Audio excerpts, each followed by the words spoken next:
Hello, tech nerds.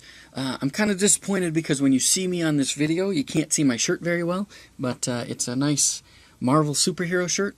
Anyway, what this video is about is I want to talk about screencasting, flipping, and somersaulting, basically using videos in your class. And the reason that I wanted to do this as kind of a discussion, although not really a discussion because I'm the only one talking, is because I want to just kind of talk about that there are many ways that you can use video in your class that can be a powerful resource, and I just want to kind of throw out a bunch of them. And maybe some of these you've already used, but some of them might be new ideas. And the thing about video is that it can be a powerful resource for your students, especially if you use it in different ways. So it can be powerful with different methods. You know, we all know about flipping, where you make a video and then the students watch it at home, which can be great. There's also things to think about with that. You know, do you want to take the video and put it on a USB drive or a DVD so that students that might not have internet access but have a computer, or might not have a computer but have a DVD player and a TV, can utilize those things if you're going to do it at home. But flipping in the classroom can be a very powerful thing, but there's other things that you can do as well. You can make videos for when you're absent from class, so that instead of having a sub come in that knows nothing about math, so that you can't actually expect learning to take place, you can have math lessons ready to go. Me personally, I like to have a student kind of in charge of the video, because they know when they need to pause so that people from the class can take notes and things like that. It's also very powerful in those types of situations if you have some guided notes kind of ready, so that the students are queued up to when they need to take notes and things like that. I also like to practice in preparation for doing videos when I'm not in the classroom. I like to show videos to my students occasionally while I'm in there, just so that they can learn what it's like, because they don't recognize how interactive teaching is a lot of times. Like if you're in front talking, you're often answering questions, students are asking things, having you go back and restate things and stuff like that. So there's always movement in that. Whereas when they're watching a video, they need to recognize, hey, that stuff doesn't happen, so maybe I need to be more focused on certain parts. Anyway, other ideas that you can use. I like doing short videos and then having activities in between them. So during a lesson, I might have 5 videos that I want my students to watch, and then they can watch a video and kind of self-pace themselves, maybe rewatch certain parts, and then do an activity that goes along with that.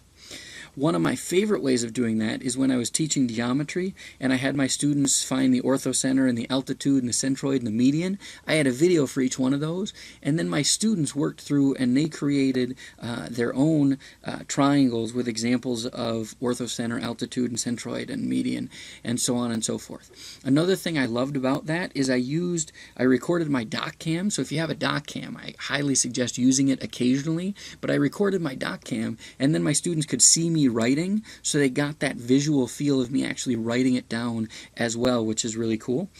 Let me think. I already talked about having videos while I was in class of myself, but I also like finding videos where somebody else teaches something. It's amazing if you look at YouTube and you search for a video about a topic that you teach, you will see videos on there, and if you look at the comments, there are students that say, man, I wish my teacher taught that way. And I think to myself, I teach that exact same way. What are you talking about? But sometimes just hearing it from somebody else helps them. So if I teach something, sometimes I'll throw in a video that maybe has a 2 or 3 minute example of what I just taught, so that my students can see somebody else doing it, and it gives them another layer of learning or seeing somebody else do it before they actually try it themselves, which I find to be very helpful.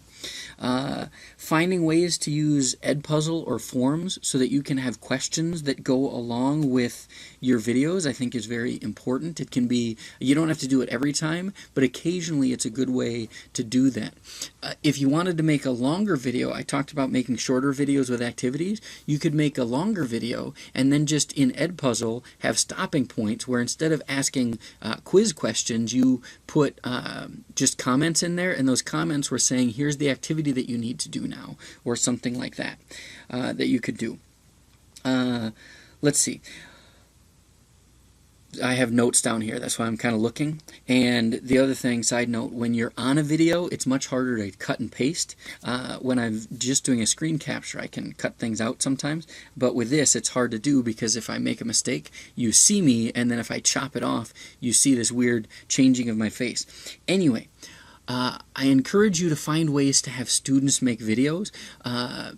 Students going up to the whiteboard and making a video, or you having a piece of paper on the wall, and they stick it up there and they solve an equation up on the board somewhere like that and make a video of it, can be very powerful.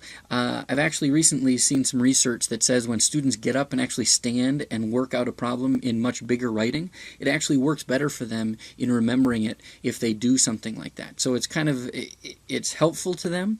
It gives them a different standard location for doing a problem instead of just sitting down and writing on their desk. But then also, if they make a video of it, then you can look at that video and see some of the things that they're doing. So have students go up and solve a problem and make a video of it. They can do it in pairs or groups of 4 so that you don't have so many videos to watch, and then they can kind of plan through it together. Well, what problem am I going to use to demonstrate this? Are you just having them do a problem, or are you having them teach something? A couple of things that I'll use to have my students do that is I'll have them use a website called Clipchamp, and Clipchamp is something that they can use with their Chromebooks, and they can take 5-minute videos, so that also means that the video is not super long like this one. They can also use the webcam part of Screencastify if they're an older student, especially over 13. You can have them put Screencastify on one of their extensions, and then they can use the webcam for that as well. Another thing that I like to use is something called Flipgrid. Now, Flipgrid is not free, but it does have a free trial. And what you can do with Flipgrid, which is kind of cool, is you as the teacher can pose a question, and then you give a link to the question to your students, and your students each make a video that's up to 1 minute and 30 seconds long that answers the question. And then it's very easy to just click on each student and see what each question is, or what each answer is to the question. And it's really kind of a cool feature, I think. It isn't free. There is a small cost. I think it's $60 a year. It might be up to $75 now, but it's either $60 or $75. And here's the thing: for that price, I think you can have up to 10 Flipgrids. So if you wanted to, like the whole math department, for example, could buy a Flipgrid, and everybody could split the cost, and it would be less than it would cost to go out to eat during that first week before school actually starts. When you go out to lunch, it's going to cost you less than that, and you could have a tool that you can use as a resource in your class. You can do a free trial, so check it out just to see if you think it's kind of cool. And that's called Flipgrid, G-R-I-D. Anyway, those are just a couple of ideas, and I'm sure that there are 2 or 3 or 4 or 50 times more ideas that other teachers use that I haven't thought of. But here's the thing. When you have a resource that can be as powerful as using videos, using it in one way is great, but if you can think of multiple different ways to integrate that in different ways and get your students doing different things and trying it in different ways and having your students do videos, having you do videos in different ways, it can become a very powerful tool with multiple uses, which I think is something that video can be in pretty much any class that you want to have it be in. Anyway, that's it for me. I'm going to say goodbye and have a good day.